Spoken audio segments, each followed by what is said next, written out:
자, 오늘 함께 나누실 말씀은요, 누가복음 20장 19절서부터 26절까지의 말씀입니다. 좀 성경을 찾으셔서 함께 읽으시겠습니다.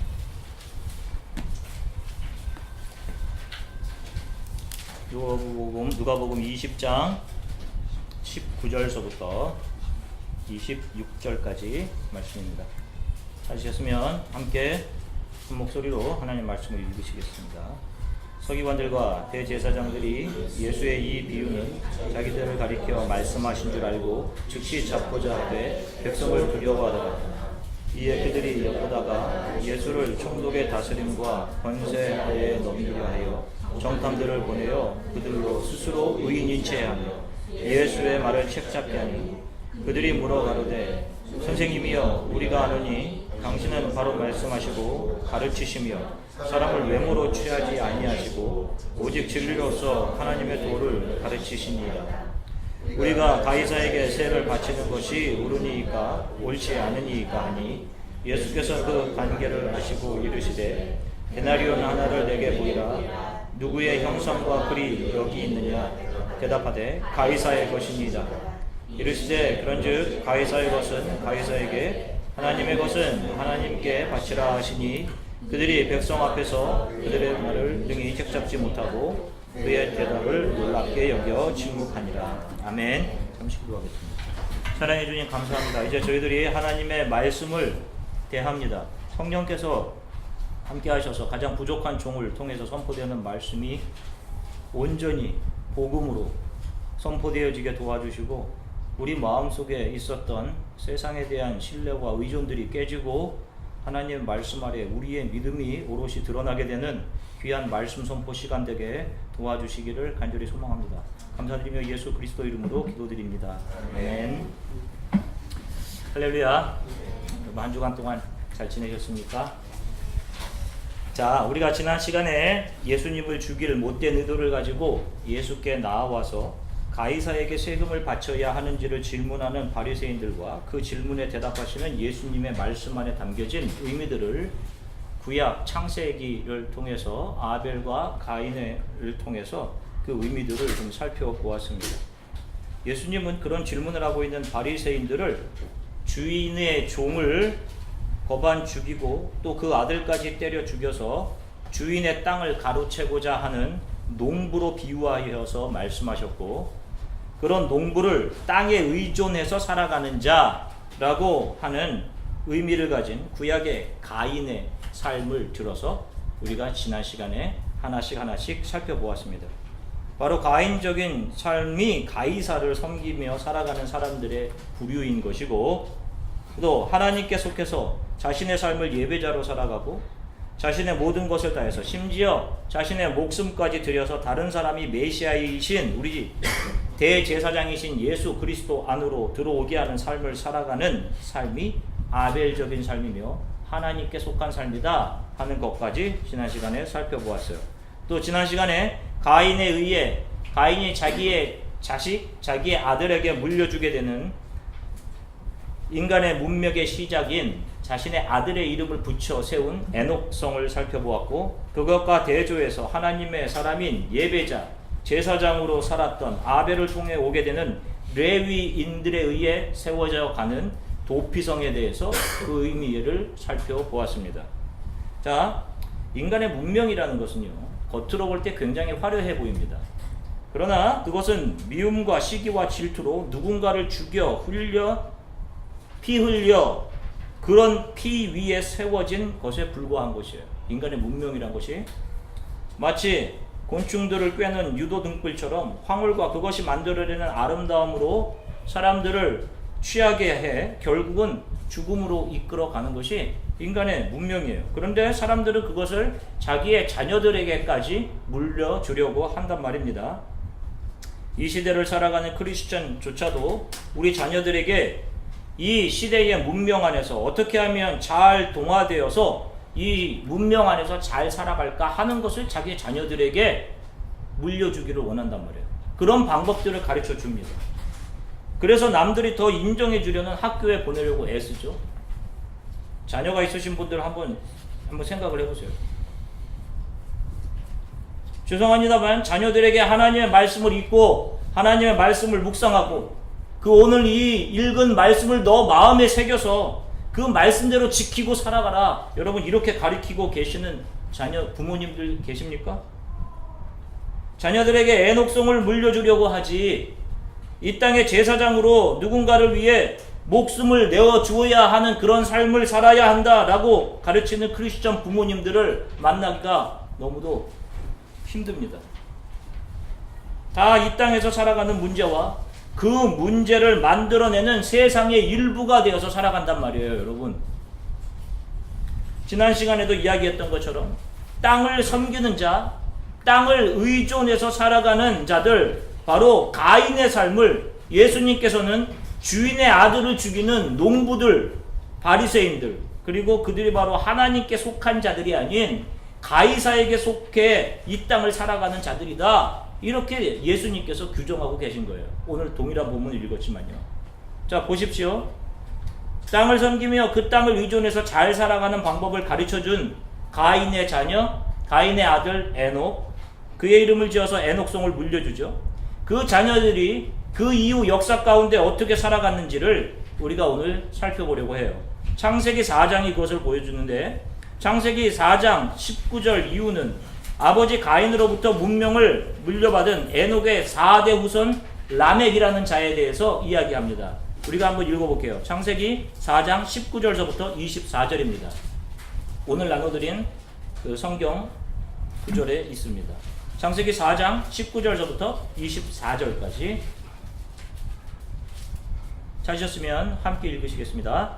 라멕이 두 아내를 맞이하였으니 하나의 이름은 아다요 하나의 이름은 실라였다. 아다는 야발을 낳았으니 그의 장막에 거주하며 가축을 치는 자의 조상이 되었고 그의 아우의 이름은 유발이니 그는 수금과 퉁소를 잡는 모든 자의 조상이 되었으며 실라는 두발가인을 낳았으니 그는 구리와 쇠로 여러 가지 기구를 만드는 자요 두발가인의 누이는 나아마였더라. 라멕이 아내들에게 이르되 아다와 실라여 내 목소리를 들으라. 라멕의 아내들이여 내 말을 들으라. 나의 상처로 말미암아 내가 사람을 죽였고 나의 상함으로 말미암아 소년을 죽였도다. 가인을 위하여는 벌이 7배일진데 라멕을 위하여는 벌이 77배이로다 하였더라. 아멘. 자, 보십시오. 가인의 아들 에녹은 이랏이라는 아들을 낳습니다. 이랏이라는 이름의 뜻은 도피자, 도망자라는 의미를 가지고 있어요.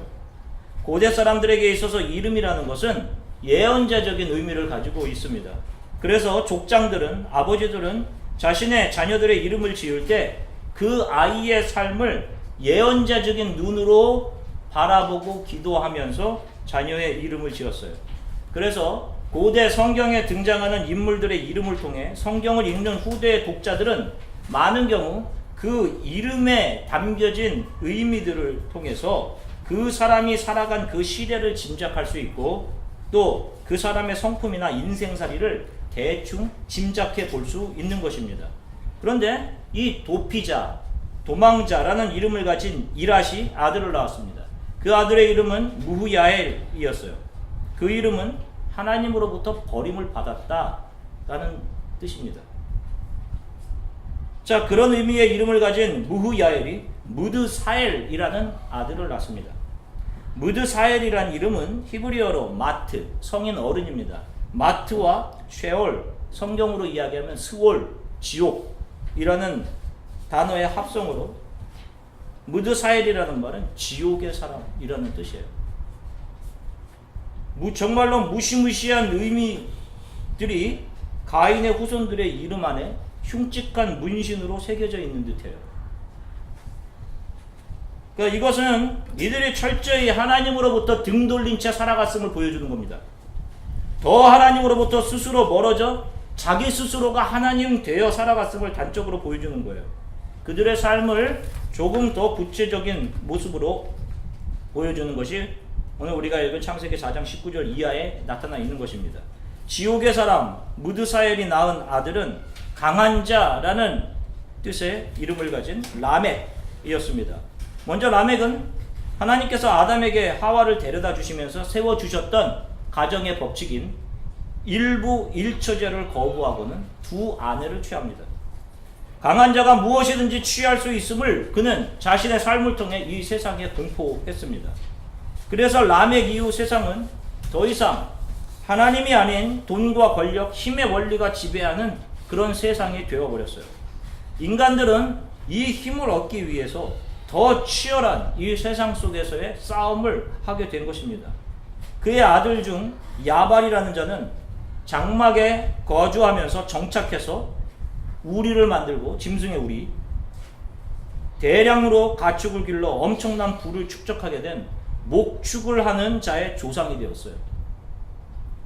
그리고 그의 동생 유발이라는 자는 수금과 퉁소를 잡는 자들, 손으로 튕기는 악기와 입으로 부는 악기들을 연주하는 자들의 조상이 되었습니다. 모든 음악이 바로 이 유발에게서부터 비롯됐어요. 그리고 두발가인이라는 이름의 아들은 동과 구리, 철을 이용해서 각양 날카로운 기계를 만드는 청동기와 철기 문명의 시초, 기계공들의 시초가 되었습니다. 그의 누이 나아마라는 이름에 담겨진 그의 이름처럼 아름답다, 달다 라는 이름에서 알 수 있듯이 사람의 마음을 혼미케 할 아름다운 미모 자체가 그 여인에게 있었습니다. 이렇듯 그의 자손들은 정착해서 목축을 통해 부를 축적하고 그것을 힘으로 여기고 음악과 거기서 파생하는 문화를 통해 삶을 즐기며 문명을 세우기 위해 기술을 축적하고 인간의 외모의 아름다움까지 추구해 간 자들로 이 땅을 살아가게 된 것입니다. 이게 다 무엇입니까, 여러분? 요것들을 집약해 놓은 것이 이 세상의 힘입니다. 힘. 하나같이 다 이 세상의 힘들에 대해서 이야기하죠. 가인에게 속한 자들, 이 세상에 속한 인간들은 돈과 문화와 기술과 문명의 추구, 그리고 아름다운 외모의 추구, 바로 이런 것들을 인생의 가장 중요한 가치로 삼고 살아갑니다. 인간이 세운 문명은 바로 이러한 가치들을 동력으로 움직여서 진보해 가는 거예요. 우리가 지금 그 점에 와 있는 겁니다. 현재라는 점에. 자, 그들이 스스로 만들어 부른 노래의 가사를 보십시오. 우리가 읽은 창세기 4장 23절부터 24절, 성경은 이것을 칼의 노래라고 이야기하는데, 보시면 라멕이 이런 노래를 부릅니다. 라멕이 아내들에게 이르되 아다와 실라여 내 목소리를 들으라. 라멕의 아내들이여 내 말을 들으라. 나의 상처로 말미암아 내가 사람을 죽였고 나의 상함으로 말미암아 소년을 죽였도다. 가인을 위하여는 벌이 7배일진데 라멕을 위하여는 벌이 77배리로다 하였더라. 자, 보세요. 라멕은 자신에게 대적한, 그래서 자신에게 상처 입힌 어떤 한 사람을 죽인 것을 아내들에게 자랑을 하고 있습니다.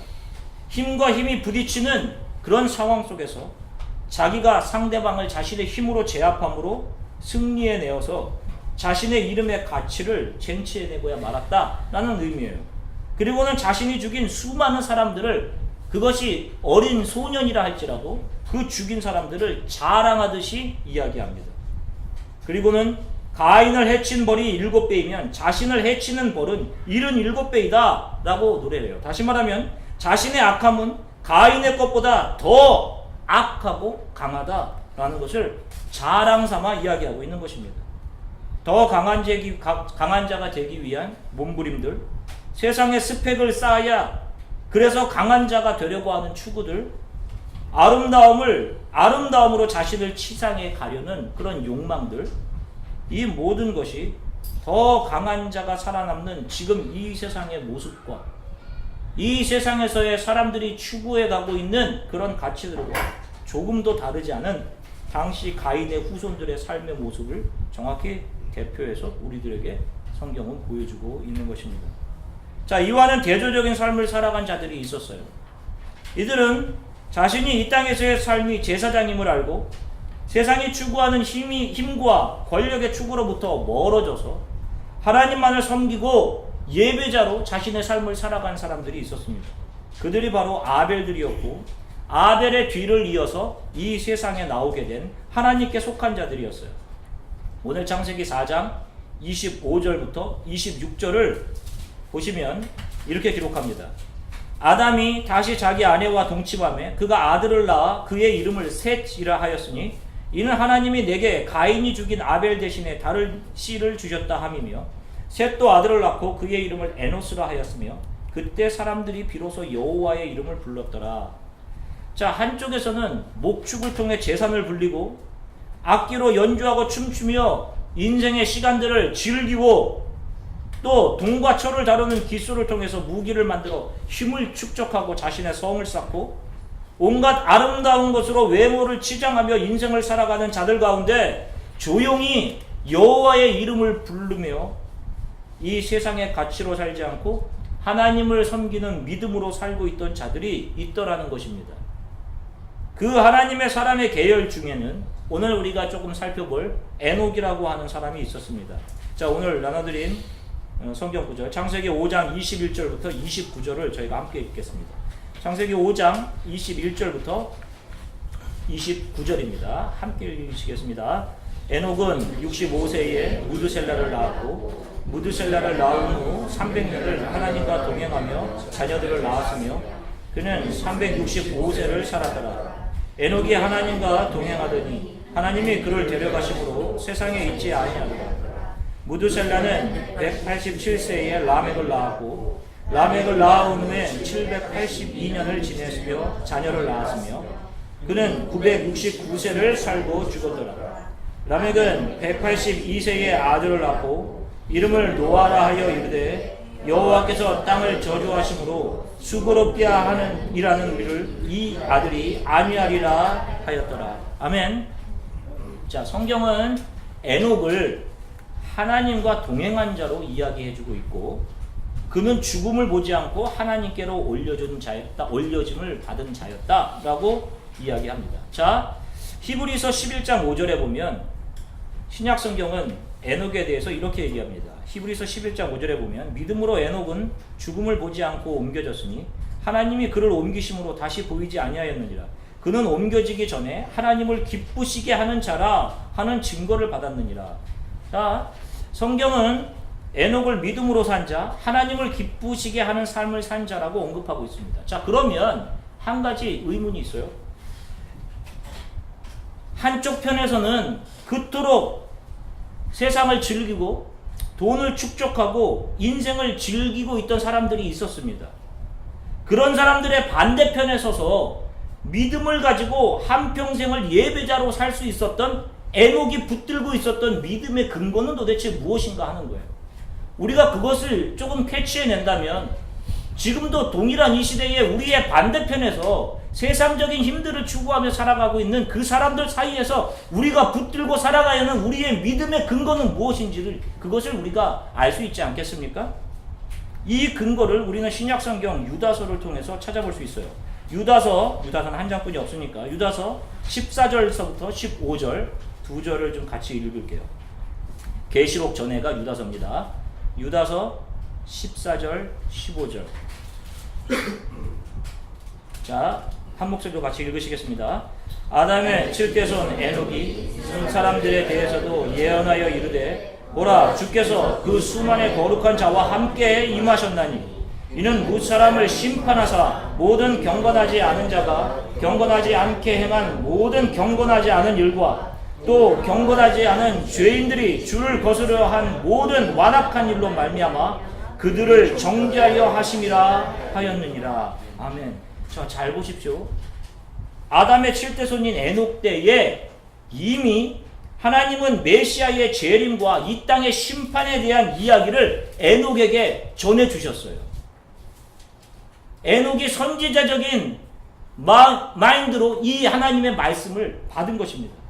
그리고 에녹은 하나님으로부터 자신에게 임한 이 예언의 말씀, 이 땅에 심판이 올 것이라는 것과 예수 그리스도 메시아의 재림을 그의 믿음의 근거로 붙잡고 살고 있던 사람이에요. 이것이 반대편에 서서 세상과 경건치 않은 자들과 삶을 섞지 않고 믿음을 온전히 지키며 살아갈 수 있는 근거였던 것이에요. 그들의 반대편에 서서 이 세상에 속한 자들의 화려하고 힘을 누리고 아름답게 사는 모습을 보면서 주께서 곧 너희의 그런 경건치 않음과 하나님을 불순종하고 스스로 하나님 되어서 살아가는 너희들을 심판하실 것이다. 이 사실을 증거하는 삶을 살았고 매일매일 이 사실을 붙잡고 세상에 독여되지 않고 예배하며 믿음을 지키며 그가 근신하며 살 수 있었던 것입니다. 자, 그가 65세 때 낳은 아들이 있습니다. 그가 65세 때 낳은 아들의 이름이 뭐죠? 그 아들의 이름이 무두셀라입니다. 무두셀라. 자, 여러분, 무두셀라에 대해서 어떤 선 이해를 가지고 계십니까? 무두셀라 어떤 사람이죠? 이 땅을 살아간 모든 사람 중 가장 오래된 사람, 오래 산 사람, 장수한 사람. 그래서 아마 저와 비슷한 연배를 사신 분들은 뭐 예전 어떤 코미디언이 나와서 무두셀라 구름이 뭐 그렇게 뭐 이름 긴 동감을 안 하시네.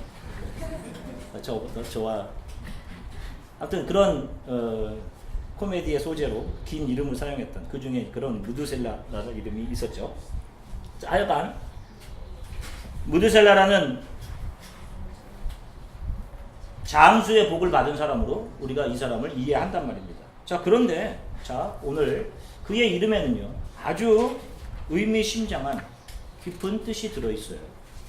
그의 이름은 아까 이야기한 것처럼 성인 남자를 의미하는 마트, 히브리어로 마트와 창, 병기, 창을 의미하는 쉘라흐의 합성어입니다. 그래서 모트 쉘라흐 이렇게 돼요. 그래서 무드셀라, 우리나라 말로 이렇게 읽습니다. 자, 이 합성어로 그의 이름의 뜻은 창을 던지는 자, 이런 의미를 가지고 있어요. 자, 그런데 고대에는 마을에 창을 던지는 자가 그 마을을 지키고 있었습니다. 다시 말해서 이 창을 던지는 자는 마을의 수호자와 같은 사람이었어요. 그래서 창을 던지는 자의 죽음은 큰 멸망과 심판을 의미하는 것이었습니다. 그러니까 에녹은 자신의 아들의 이름 안에 이 사람이 죽으면 큰 심판이 임한다 라는 의미인 무드셀라라는 이름을 각인해서 넣어두고 매일 이 아이를 바라보면서 하나님의 심판의 때를 준비하고 기다리고 그것을 선포하며 믿음으로 근신하면서 살았던 것입니다. 자, 잘 보세요. 당시 이 땅에 하나님의 심판인 대홍수가 임한 것은 노아의 나이가 600세 되던 때입니다. 자, 좀 계산을 하겠습니다. 노아의 나이가 600세 되던 때였어요. 자, 그러면 그때 무드셀라의 나이는 몇 살이었을까요? 무드셀라가 노아의 아버지인 라멕을 낳은 것이 187세였습니다. 그리고 라멕이 노아를 낳은 것이 182세예요. 그러면 187과 182세 둘을 더하면 무드셀라가 나이 369세 때 노아가 이 땅에 태어납니다. 그죠? 무드셀라의 나이 369세 때 노아가 태어납니다. 그리고 그 이후 600년이 지난 후에 이 땅에 하나님의 심판인 대홍수가 임하죠. 무드셀라의 나이 369세에 600세를 더하면 정확히 969세가 됩니다. 그가 이 땅에서 숨을 다하고 쓰러지자 이 땅에 하나님의 심판이 오게 되는 거예요. 에녹은 이것을 정확히 보고 있던 겁니다. 그리고 이것을 그의 믿음의 근거로 삼고 이 땅을 매일매일 근신하며 살아갔던 거예요. 우리는 장수한 무드셀라의 위대함을 찬양하죠. 모든 인간 중에 제일 오래 산 장수한 사람이다. 무드셀라가 이 땅에 그 어떤 인간들보다 오래 살았던 것은 그가 건강관리를 잘했기 때문이었습니까? 또 그가 복받았기 때문이었어요? 그가 위대했기 때문이었습니까? 위대했기 때문에? 그런 것이 아니에요. 그가 죽으면 심판이 오게 되어 있기 때문에 그의 나이 안에는 그 심판의 날을 참고 미루시며 인간들을 기다리시는, 인간들을 향해 긍휼을 베푸시며 인간들이 회개하고 돌아오기를 기다리시는 하나님의 깊은 사랑이 그의 나이만큼 담겨져 있는 거예요. 그래서 그가 모든 인간들 중에 가장 장수한 사람으로 하나님의 사랑의 깊이를 우리에게 보여주는 그런 인물로 성경에 등장하고 있는 것입니다. 지금도 마찬가지죠. 그 하나님의 사랑이 모든 인류의 역사를 거쳐 지금 저와 여러분들에게까지 온 것이기 때문에 그래요. 생각을 하면 할수록 이 사랑은 감당할 수 없는 사랑입니다. 에녹은 당시 사람들에 비해 짧은 삶을 삽니다. 그러나 그는 지금 숫자로는 셀 수 없는 영원한 삶을 천상의 영역에서 하나님과 동행하고 있어요. 그러면 성경은 이 땅에서의 잘되고 성공하고 힘을 가지고 아름다움을 추구하며 외모를 꾸미고 장수하며 살아가는 삶과 매일을 근신하며 예배하고 믿음을 가지고 주의 오심을 이 땅에 선포하고 기다리며 살아가는 두 부류의 사람들의 삶을 성경의 시작인 창세기에서 보여주고 있는 것이고, 바로 그 사실을 지금 예수님께서는 가이사의 동전 한 입을 들고 예수님 앞에 찾아온, 예수님 앞에 서서 시기와 질투로 예수를 죽이려고 하는, 종교인의 옷은 입고 있지만 긍휼과 사랑은 조금 더 찾아볼 수 없었던 위선적이고 가식적이고 종교인의 껍데기만 남아있던 바리새인들에게 세상에는 가이사의 것을 추구하는 자들과 하나님께 속해 하나님을 예배하고 매일을 믿음으로 살아내는 자들이 있다는 사실을 반증하며 말씀하고 계신 것입니다. 자, 저는 오늘 여러분들에게 정말로 진지하게 여러분들의 삶을 한번 진지하게 생각해 보시기를 권합니다. 지금 어떤 방향으로 여러분들의 인생을 살아가고 계시고 여러분들의 인생을 설계해 가고 계십니까? 새로운 지식의 개발, 여러분들이 앞으로 얻게 될, 사람들에게 얻게 될 명성과 칭찬들, 수많은 사람들의 칭찬 위에 장식된 화려한 인생들을 꿈꾸십니까? 나의 아름다운 외형들, 나의 아름다움을 보고 환호해주는 그 환호들, 지금 바쁘게 여러분들 살아가고 계실 텐데 여러분들이 추구하고 계시는 그 일들이 우리가 믿음으로 바라보고 있는 장차 하나님 앞에서 주께 받게 될 영광과 관계 있는 일들이냐고요. 하나님과 동행하게 된 자들의 특징은 날마다 하나님 앞에 선 자로서 오늘의 나의 삶을 마지막으로 여기며 살아가는 비장함이 그들의 삶에 있었습니다. 그래서 자기 자식의 이름에 그 이름을 새겨놓고, 혹시 이 아들이 오늘 어떻게 되면 오늘 하나님의 심판이 이 땅에 임하는 것인데 라고 생각하며 자신의 삶을 근신하며 살아갔던 거예요.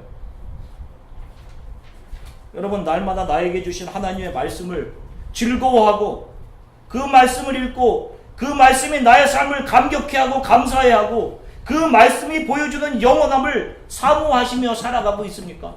그 하나님의 말씀을 여러분들의 마음에 새겨 넣으면서 하루 동안 그 말씀 붙잡고 살아가려고 애씀이 여러분들에게 있으세요? 아벨이 과연 일반 세상 사람들이 생각하는 것처럼 그의 삶은 불쌍하고 수많은 것들을 잃어버린 삶이었을까요? 이 땅에서 제대로 된 부와 명성 한 조각 챙기지 못한 채 근신하며 살다가 하나님께로 올려진 에녹의 삶은 억울하고 불쌍한 삶으로 보여지지 않습니까? 그렇게 보여지잖아요. 제가 지난 시간에 우리 성도들은 이 땅에서 가인들에 의해서 죽임당하는 자들이라고 말씀드렸습니다. 예수님께서도 이와 비슷한 말씀을 하셨을 때 제자 대부분들이 떠나갔어요. 그리고 예수님께서 남은 제자들에게 말씀하셨잖아요. 너희들도 떠나가려느냐. 그때 제자가 뭐라고 얘기합니까? 영생의 말씀이 여기 계시온데 우리가 누구를 떠나갑니까? 그런 말씀하고 예수님께 붙어 있었어요. 우리가 오해를 하는데, 내 명예 챙기고 오늘 하루를 즐기고 돈 잘 벌고 유명해지는 것, 그런 것이 의미 있는 삶이고, 이 땅에서 즐기지 못하고 끝까지 참아주고 용서하고 인내하고 나의 가치를 가장 밑바닥에 내려놓는 일이 과연 아무런 가치가 없고 손해보는 삶인가 하는 것입니다. 여러분, 그렇게 생각하세요? 왜 나만 맨날 손해보고 용서해줘야 되는 겁니까? 왜 나만 이렇게 참아줘야 되는 거예요? 라고 소리치고 싶으시죠? 그것은 아직도 이 땅의 것들의 가치를 부여하며 살아가고 있다는 증거입니다. 우리들에게 보장되어 있는 것이 뭐예요? 오늘 우리가 믿음으로 바라보게 되는 것이 무엇입니까? 천상에선 우리들의 모습이에요. 그것이 계시록 21장 3절부터 4절에 기록되어 있어요. 한번 읽겠습니다. 계시록 21장 3절부터 4절 함께 읽으시겠습니다. 시작. 내가 들으니 보좌에서 큰 음성이 나서 이르되 보라 하나님의 장막이 사람들과 함께 있으며 하나님이 그들과 함께 계시리니 그들은 하나님의 백성이 되고 하나님은 친히 그들과 함께 계셔서 모든 눈물을 그 눈에서 닦아주시니 다시는 사망이 없고 애통하는 것이나 곡하는 것이나 아픈 것이 다시 있지 아니하리니 처음 것들이 다 지나갔음이로라. 아멘. 우리가 바라보는, 우리가 소망하는 것이 이것이라고요. 지금 아름답게 꾸미는 그 얼굴, 여러분 아무리 아름다운 분들도 길어야 30년 40년이에요. 즐기며 모든 것을 갖추어 놓고 사는 집들이요, 그 집에서 여러분 50년 이상 못 사십니다.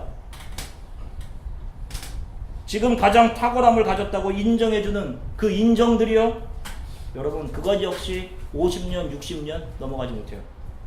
인류 역사 이래 인류가 이룬 모든 진보보다 과거 50년 안에 이룬 인류의 진보가 더 빨랐다는 것 아시죠?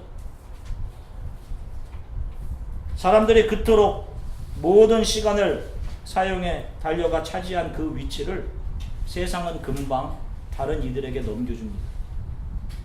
여러분들이 차지해 있는 그 위치, 세상은 여러분들에게 영원히 주지 않아요. 누군가 금방 우리가 섰던 자리를 차지하는 겁니다. 아마도 앞으로 10년 안엔 더 빠른 지식과 정보의 흐름이 이루어질 것이고 그 터미널들이 또한 더 빠르게 구축될 거예요. 인간이 배우고 습득해서 따라갈 수 있는 속도보다 더 빠르게 이루어질 것입니다. 그 가운데 인정받았던 자신의 자리에서 내려와 하는 일들이 수없이 일어나게 될 것이고 인간의 소외가 일어나게 될 것이고 초라한 모습으로 늙어가는 자신의 육체를 바라보며 죽음을 기다리는 자신의 모습을 보게 될 날이 속히 오게 될 것입니다. 성경의 말씀대로 인생은 풀의 꽃과 같은 것입니다. 그러나 우리 크리스천들은 믿음으로 이 물질계 현실계에서 영원을 믿음으로 보는 자들이에요. 주께서 이 땅에서 수고한 모든 수고, 눈물, 헌신들을 영광으로 보시고 위로하시고 우리와 함께 영원히 동행하게 될 날, 그 영원한 날을 바로 오늘 믿음으로 끌어와 이 땅에서 살아내는 자들입니다. 세상에 속해 있지만 에녹과 같이 이 세상을 믿음으로 살아가는 자들이 크리스천인 것이에요. 여러분 뭐가 중요합니까? 이 땅에서의 내 가치 챙기기입니까? 이 땅에서 더 윤택하게 되는 일들입니까? 이 땅에서 주어진 오늘을 믿음으로 삼아 영원함을 주님과 동행하는 삶으로 주님 앞에 서게 되는 그것입니까? 이 땅에서 우리들이 가지게 되고 누리게 되는 모든 것들, 여러분 죄송하지만 여러분들의 것이 아니에요. 하나님의 것입니다. 그러므로 그것으로 하나님의 영광이 되는데 그 모든 것들을 이 현실계, 물질계에서 사용하셔야 하는 것이 맞는 것입니다. 누군가 예수 안으로 들어오도록 하는 어떤 일들을 오늘 나에게 맡겨주신다면 다른 모든 일들을 놔두고 이 일이야말로 제가 지금 가장 먼저 해야 될 일이 맞습니다 라고 그 일들을 기쁨으로 하셔야 하는 것입니다. 그런데 그것을 거부하고 내 일을 추구하고 이 땅에서의 내 영역 구축이 내 일들에 몰두해 있으면 안 되는 거예요. 이번 주에는 제가 모처럼 킬링 필드라는 영화를 봤습니다. 캄보디아에 갔다 와서 캄보디아에 대해 영화로 만들어 놓은 영화를 봤는데요. 저희가 연관된 나라라서 그랬는지 몰라도 보는 내내 가슴이 얼마나 먹먹하고 터질 것 같았는지 모릅니다. 왜 같은 민족을, 다른 민족도 아닌 같은 민족을 그렇게 많이 죽였어야 되나? 200만에서 300만의 사람들을 죽였어요. 어린아이까지도 총과 칼을 들고 사람을 죽였고 다르다는 이유로, 부르조아라는 이유로, 안경을 썼다는 이유로, 피부가 하얗다는 이유로. 그것을 보면서 느낀 것은 모든 인간 안에 있는 잔인함, 모든 인간 안에 지옥이 들어있구나 라는 생각이. 여러분 크메르 르주가 폴포치라서가 아니라 내 안에 있는 가인의 본성, 하나님을 떠나 스스로 하나님 되어 있는 모든 인간 안에 숨겨져 있는 잔인함, 다른 이들을 죽여서 자신을 지키고 자신을 세워가는 내 안에 있는 가인의 모습, 람에게 모습, 악마의 모습을 킬링필드 영화를 통해서 보았어요. 나는 지금 그들과 다른 형편에 있을 뿐이지 만일 내가 그 자리에 있었으면 그들과 똑같은 일을 자행했을지도 모릅니다. 아마 그렇게 했을 거예요. 모든 인간 안에는 다른 것을 인정하지 못하는 자기가 하나님이어야 되는 오만함과 교만함, 독선이 인간 안에 있기 때문에 그래요. 인간은 역사를 통해 하나님을 떠난 인간이 얼마나 악하며 그런 가인들의 행보가 얼마나 이기적이고 잔인한 행보인지, 결국에는 고상하게 옷을 차려입은 것 같지만 다른 사람을 미워하고 죽여서 자신의 영광을 채워가는 인간의 탐욕과 이기심이 얼마나 추악한지, 그 삶의 끝이 무엇인지를 이 펼쳐진 역사를 통해 배우라 하신 겁니다. 그래서 역사가 우리에게 주어져 있는 거예요. 그 목적으로 하나님께서 우리들 앞에 펼쳐놓으신 것이 역사인 것입니다. 인간이 얼마나 악한지를 이 역사를 통해 봐라 하는 거예요. 그런 내 안에 있는 죄악의 뿌리를 보고 가슴 아파하며 그 죄를 하나님 앞으로 끌고 나와 내 안에 있는 죄, 이 지옥, 이것을 하나님 앞으로 가지고 와서 용서를 구하고 매일 그 추악한 자신, 세상을 향하는, 또 다른 이들을 정죄하고 미워하며 죽이는 자신을 성령의 은혜로 덮어 새롭게 되어 매일을 은혜로 살아가는 것, 바로 이것이 크리스천들의 삶, 하나님께 속한 자들인 거예요. 오늘 하루도 내 안에 있는 가인의 흔적이 죽고 십자가의 은혜로 살아서 주의 은혜로 하루를 살고 이 땅을 주 예수 없이 살아가는 자들에게 예수를 증거하며 심판이 있음을 증거하고 주의 복음이 땅끝까지 전해지는 일들, 그 일들을 내 삶의 이유로 살아가시는 우리 주안의 교회 성도 여러분들이 되시기를 간절히 축원합니다. 우리 함께 기도하시겠습니다. 기억하면서요. 내가 정말로 크리스천이라고 하면서 정말로 주와 동행하는 삶을 제가 살아가고 있는지 여러분 한번 우리가 좀 생각해 봤으면 좋겠어요.